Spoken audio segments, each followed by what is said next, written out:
முன்னைய நாள் ஜனாதிபதிகள் செய்யாத ஒரு விடயம், அதாவது இந்த வரலாற்று சிறப்பு வாய்ந்த தமிழர்களுடைய வரலாற்று சிறப்பு வாய்ந்த அந்த வரலாற்றோடு ஒன்றி போயிருக்கின்ற முக்கியமான இடங்களில் ஜனாதிபதியினுடைய வருகை அமர்ந்திருந்தது. அது மிகப்பெரிய வரவேற்பையும் பெற்றிருந்தது.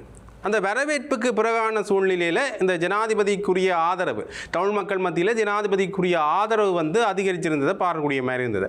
ஆகவே இந்த முன்னைய நாட்களில் ஜனாதிபதிகள் செய்யாத சில விஷயங்களை, அதாவது இந்த குறிப்பிட்ட தமிழ் மக்கள் சார்ந்த இடங்களுக்கு சென்று மக்களுடைய வாக்கு வங்கிகளை சேகரித்துக் கொள்கின்ற ஒரு அரசியல் நகர்வை செய்கின்றாரோ என்ற கேள்வி எழுந்திருக்கிறது.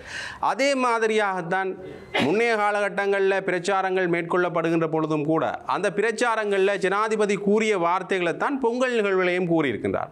ஆக முன்னர் நடந்த இந்த தமிழர் தொடர்பான தீர்வு திட்டங்கள் சம்பந்தப்பட்ட விடயங்கள் எந்த அளவுக்கு இப்போ சாத்தியமாக இருக்கின்றன?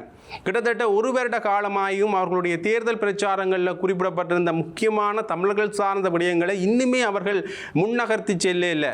அது தொடர்பான ஆரம்ப புள்ளியை கூட எட்டேல் என்ற விமர்சனம் முன்வைக்கப்படுற இந்த சூழ்நிலையில் எந்த அளவுக்கு இந்த இவர் கூறிய அந்த விடயங்களும் இப்போ சாத்தியப்படும். ஆனால் ஏதோ ஒரு வகையில் இந்த ஊடகங்கள் வாயிலாக தமிழர்களோடு ஒன்றி இருக்கின்றார்கள், தமிழர்கள் சார்ந்து செயல்படுகின்றார்கள், செல்வி அடிக்க முண்டி அடித்த தமிழர்கள் ஜனாதிபதியோடு என்கின்ற இந்த வாசகங்களை பார்க்கின்ற பொழுது ஏதோ ஒரு வகையில் இந்த தமிழர்கள் சார்ந்து பயணிக்கின்ற ஒரு பிம்பத்தை காட்டுகின்ற முயற்சியில் தான் இந்த அரசாங்கம் இருக்கின்றதா என்கின்ற இன்னொரு கேள்வி எழுகின்றது.